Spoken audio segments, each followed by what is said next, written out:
नक्सल commander Hidma पर 1 करोड़ रुपए का इनाम था।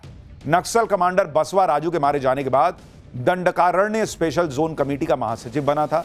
गृह मंत्री अमित शाह ने हिडमा के खात्मे के लिए 30 नवंबर की डेडलाइन दे रखी थी। डेडलाइन से 12 दिन पहले सुरक्षा बलों ने हिडमा को फोड़ दिया, मार दिया। यानी नरेंद्र मोदी सरकार एक तरफ आतंकियों को खत्म कर रही है, दूसरी तरफ नक्सलियों। आतंकियों, नक्सलियों और अपराधियों पर मोदी सरकार के जीरो टॉलरेंस पर इस वक्त एक और बड़ी खबर आ रही है। भारत की सुरक्षा एजेंसीज को एक और बड़ी कामयाबी मिली है। अमेरिका से गैंगस्टर अनमोल बिश्नोई को भारत लाया जा रहा है। अनमोल बिश्नोई गुजरात की जेल में बंद गैंगस्टर लॉरेंस बिश्नोई का भाई है।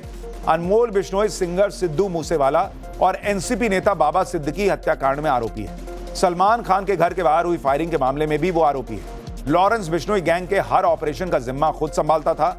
अनमोल बिश्नोई को पिछले साल नवंबर में अमेरिकी पुलिस ने गिरफ्तार किया था। एनआईए ने अनमोल बिश्नोई पर 10 लाख का इनाम घोषित किया था। उस पर भारत में 18 केस भी दर्ज है। यानी अब वो अनमोल बिश्नोई भी भारत लाया जा रहा है। कल सुबह 10 बजे वो भारत पहुंचेगा। यानी पीएम मोदी और अमित शाह का मिशन देश के अंदर हर तरह के दुश्मन के सफाई को लेकर क्लियर है कि छोड़ना नहीं, चाहे देश से बाहर भागकर यहां दहशत फैलाए या कोई और। पाठशाला में अब अगला चैप्टर, जिसमें आपको दिखाऊंगा भयंकर हार वाली शीशा लेदर के बाद प्रशांत किशोर ने संन्यास पर क्या कहा कि और बेइज्जती हो गई। प्रशांत किशोर की मिट्टी पलीद, ओवैसी का जलवा, एक अनाड़ी एक खिलाड़ी बने कैसे, इसकी इनसाइड स्टोरी क्या है। मुसलमान ओवैसी भाईजान के साथ तो अब राहुल, ममता, अखिलेश का कितना गेम बिगड़ने वाला है, अब इसका चैप्टर देखिए। आज 2 नामों की बड़ी चर्चा हो रही है। एक है प्रशांत किशोर, दूसरे हैं असदुद्दीन ओवैसी। दोनों पर बी टीम होने का आरोप लगता है। प्रशांत किशोर के चुनाव में फेल होने और उधर ओवैसी जो खेल कर रहे हैं उसके बारे में आज आपको विस्तार से बताऊं, क्योंकि जब से बिहार के नतीजे आए तब से प्रशांत किशोर तो कहीं निकल नहीं रहे थे। लोग प्रशांत किशोर को ढूंढ रहे थे कि भाई साहब हैं कहां। आज 5 दिन बाद जब वो सामने आए तो जवाब देते नहीं बन रहा था उनसे, क्योंकि ये वही प्रशांत किशोर हैं जिन्होंने कसम खाई थी कि अगर बिहार में नीतीश कुमार को 25 से ज्यादा सीट आ गई तो राजनीति छोड़ दूंगा। प्रशांत किशोर ने इस तरह की बातें तो बहुत बड़ी बड़ी कर दी, फेंक दिए लंबा लंबा। उनके बारे में कहा गया वो तो चुनावों के चाणक्य हैं। कहा जाता कि नरेंद्र मोदी को चुनाव जितवा चुके हैं। जो अपना चुनाव लड़ नहीं पा रहे, जीत नहीं पा रहे, उन्होंने तमगा खुद ले लिया कि मैं नरेंद्र मोदी को इन्होंने चुनाव जितवाया। ममता बनर्जी को चुनाव जितवा चुके हैं। बिहार में तो गर्दा ही उड़ा देंगे पब्लिक सोच रही थी, लेकिन बिहार ने ऐसा पटका पीके की पॉलिटिक्स को, ऐसा झटका कि गर्दा मोदी नीतीश ने उड़ा दिया और खिल्ली उड़ रही है प्रशांत किशोर जैसों। आज आपको बताऊंगा कि राजनीति छोड़ने की कसम खाने वाले प्रशांत किशोर जब 5 दिन बाद सामने आए तो ऐसा क्या कहा कि उनकी और बेइज्जती हो रही है। पीके जो चुनावी पैंतरे चलाकर भी फ्लॉप हो गए, उन्हीं चुनावी पैंतरों के बिना ओवैसी ने कैसे धमाके किए। बिहार में जबरदस्त कामयाबी के बाद ओवैसी अब कहां कहां माहौल बना रहे हैं और किस किस को डैमेज करेंगे, ये सब आज आपको दिखाऊंगा। लेकिन पहले एक ट्रेलर देखिए।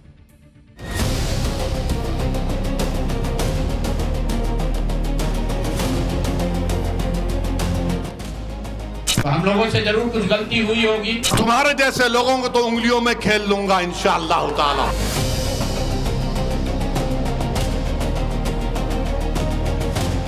आपने कहा था कि 25 से ज्यादा आएगा तो आप संन्यास ले लें।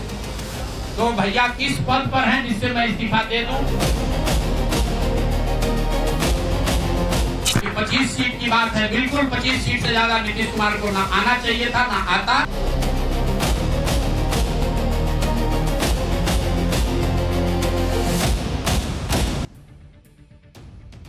बिहार चुनाव के बाद कोई नरेंद्र मोदी की बात कर रहा है, कोई नीतीश कुमार की बात कर रहा है, कोई तेजस्वी यादव की बात कर रहा है, कोई राहुल गांधी की बात कर रहा है, लेकिन इसके बीच लोग प्रशांत किशोर को भूले नहीं हैं।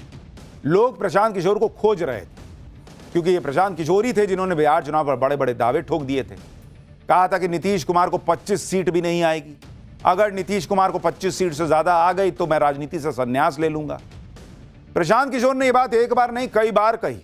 ये बात लोगों के दिमाग में फिट हो गई, इसलिए जब बिहार का रिजल्ट आया तो लोग पूछने लगे कि अरे भाई साहब वो कहाँ है वो प्रशांत किशोर, 25 सीट से ज्यादा जेडीयू को आने पर रिटायर होने वाले थे, बहुत दिन तो ये दिखे नहीं। अब जब प्रशांत किशोर सामने आए तो कह रहे हैं कि इस्तीफा क्यों दें, वो तो किसी पद पे है ही नहीं, क्या करना है उनको। सुनिए जरा प्रशांत किशोर संन्यास के सवाल पर अब क्या जवाब दे रहे हैं। आपने कहा था कि 25 से ज्यादा आएगा तो आप संन्यास ले लें। तो भैया किस पद पर हैं जिससे मैं इस्तीफा दे दूं? अगर किसी पद पर हैं, ये तो नहीं कहा था कि बिहार छोड़कर चले जाएंगे। बिहार में रहेंगे और राजनीति नहीं, बिल्कुल बिल्कुल, अरे भाई एक मिनट, बिल्कुल राजनीति छोड़ देंगे। राजनीति छोड़े हुए हैं, हम तो राजनीति करते ही नहीं हैं, लेकिन ये नहीं कहा है ना कि बिहार के लोगों की बात कहना छोड़ देंगे। कह रहे हैं कि राजनीति करते ही नहीं है, तो पार्टी किस लिए बनाए थे? कौन बात का पार्टी बनाए थे? पॉलिटिकल पार्टी नहीं है। वोट किस बात का मांग रहे थे जब पॉलिटिक्स नहीं करते? आप देखिए कि 14 नवंबर को रिजल्ट आया और उसके बाद से पीके गायब हो गए।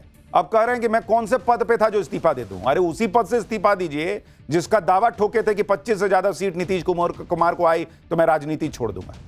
तब बोलते वक्त नहीं समझ में आ रहा था कि मैं किस पद को छोड़ूंगा जब मेरे पास कुछ आइए नहीं है। अपनी बात पर कायम है। वो कह रहे हैं, प्रशांत किशोर ने संन्यास लेने वाली बात पर कहा कि अपनी बात पर कायम हूं मैं। नीतीश कुमार ने 10-10 हजार रुपए देकर वोट खरीदा है। अगर नीतीश कुमार अगले 6 महीने में महिलाओं को 2-2 लाख रुपया दे देते हैं तो वो राजनीति से संन्यास ले लेंगे। गजब यूटर्न मारे हैं बॉस कि पहले 25 से ज्यादा सीट आ गई तो वो संन्यास लूंगा, फिर कहेंगे ना 2-2 लाख दीजिए तब लूंगा संन्यास। उसके बाद कह रहे हैं कि भाई कहेंगे कि ये करिएगा तो वो तब संन्यास लूंगा। प्रशांत किशोर जब 25 सीटों की भविष्यवाणी कर रहे थे तब तक तो बिहार में 10,000 रुपए वाली स्कीम लागू हो चुकी थी। तब इनको नहीं समझ में आ रहा था कि 10-10 हजार रुपए में वोट बिक रहा है। और अब चुनाव हार गए तो बिहार के वोटर को बिका हुआ बता रहे हैं कि 10,000 रुपया में बिहार का वोटर बिक गया इसलिए हमको वोट नहीं दिया। ये तो बिहार का वोटर को पूछना चाहिए इनसे। अपनी बात पर प्रशांत किशोर फंस रहे हैं तो कह रहे हैं कि बिहार में पैसा बांटकर वोट खरीदा गया। बिहार के वोटर का अपमान कर रहे हैं भाई। सुनिए क्या बोल रहे हैं। कई लोगों का सवाल है नीतीश कुमार को 25 सीट आने की बात है, तो मैं आपके सामने घोषणा कर रहा हूं कि जो 25 सीट हमने बात कही थी उस पर बिल्कुल कायम है। अगर नीतीश कुमार ने उनकी सरकार में ये वोट खरीदा नहीं है, इनको 2-2 लाख रुपए दे दे, मैं बिल्कुल राजनीति से संन्यास ले लूंगा, उसमें कहीं कोई दिक्कत नहीं है। आपका अगर ये सवाल है कि 25 सीट की बात है, बिल्कुल 25 सीट से ज्यादा नीतीश कुमार को ना आना चाहिए था, ना आता। एक ही फैक्टर है, ये पैसा बांटकर जो वोट आपने खरीदा है, खरीदने का आप पर इल्जाम है। प्रशांत किशोर कह रहे हैं कि 2-2 लाख रुपया जो है वो सबके अकाउंट में डाल दीजिए। क्यों डाल दीजिए जब ऑलरेडी क्लियर है कि 10-10 हजार रुपया दिया गया है कि भाई आप अपना कुछ रोजगार शुरू कीजिए, उसमें जो अच्छा करेगा उसको 2-2 लाख रुपया से और मदद की जाएगी। तो सबके अकाउंट में 2 लाख रुपया क्यों देंगे? सीधा बोलिए ना भाई हमको नहीं रिटायर होने का मन है, तो हम झूठे कोई भी ऐसा क्लॉज लगा देंगे कि आप करिए नहीं पाइएगा। और अब कह रहे हैं कि मैं संन्यास ले लूंगा। अभी कह रहे थे कि मैं तो पॉलिटिक्स करता ही नहीं हूं, संन्यास किस चीज से लूं? तो पहले मन बनाइए कि पॉलिटिक्स कर रहे हैं कि नहीं कर रहे हैं। संन्यास लेंगे तो काहे से लेंगे? क्योंकि फिर मान लीजिए वो हो जाएगा तो कहेंगे कि मेरे पास तो कोई पद ही नहीं है, मैं इस्तीफा किस चीज से दूं? हवाई बातें प्रशांत किशोर कर रहे हैं। सोच रहे थे कि मैं बोल दिया हो जाएगा, जैसे बंगाल में एक बार इन्होंने कहा था कि बीजेपी 100 नहीं क्रॉस करेगी, 77 आई तो लोगों को लगा कि अरे बाप रे जो बोले वही हो गया। उल्टा इनका दाव उल्टा पड़ गया। कैसे उल्टा पड़ा आगे बताऊंगा। प्रशांत किशोर अब 10,000 रुपए की स्कीम का बहाना बना रहे हैं, लेकिन माहौल तो इन्हें पहले ही पता था, शायद इसलिए वो खुद चुनाव ही नहीं लड़े। कहा था कि खुद चुनाव लड़ेंगे तो पार्टी के दूसरे कैंडिडेट्स के लिए प्रचार कौन करेगा। जब ऐसा प्रचार किए कि एक को सीट नहीं आई तो इससे अच्छा खुदे लड़ लेते। पार्टी का क्या हाल हुआ आप इनके देखिए। जन सुराज पार्टी का हाल क्या है। पीके की पार्टी, इनका हाल क्या हुआ जन सुराज का। इस चुनाव में चुनाव लड़े 238 सीट पे, 238 सीट पर, ठीक है। इनकी जमानत जब्त हो गई, 236 सीट पे बॉस, 236 पे जमानत जब्त हो गया। कहे कि मैं चुनाव इसलिए नहीं लड़ रहा हूं कि बाकी जगह प्रचार कौन करेगा। अरे नहीं करते अच्छा है, आप तो जन सुराज के राहुल गांधी साबित हो गए। नोटा से कम वोट कितनी सीट पे मिले इनकी पार्टी को? 61 सीट पर। नोटा से भी कम वोट मिला है। और 3rd और 4th पोजीशन पर कितनी सीट पर रहे? 122 सीट पर ये तीसरे या चौथे नंबर पर है। प्रशांत किशोर पहले तो बातें ऐसी कर रहे थे जैसे चुनाव में को उनसे अच्छा कोई समझता नहीं, बिहार को उनसे अच्छा कोई समझ नहीं सकता। लेकिन ब्लंडर तो खुद कर दिए जब उन्होंने ये चैलेंज दिया कि भाई नीतीश कुमार को 25 से ज्यादा सीट नहीं आएगी वरना मैं संन्यास ले लूंगा। तो उन्होंने नीतीश कुमार का काडर, उनका वोटर दोनों मोबिलाइज कर दिया। काडर वोटर बाहर आ गया कि अरे मेरे नेता को लग रहा है सीट नहीं आ रही है, और भर भर के निकला वोट देने के लिए। तो उन्होंने और अपना नुकसान कर लिया। यही इनकी राजनीतिक समझ है। अब नतीजों के बाद प्रशांत किशोर मानने की गलती हो गई। सुनिए प्रशांत किशोर को। हम लोग बिहार आज से 3.5 साल पहले व्यवस्था परिवर्तन के संकल्प से आए थे। एक ईमानदार प्रयास किया है और उसमें बिल्कुल सफलता नहीं मिली, ये मानने में कोई गुरेज नहीं है।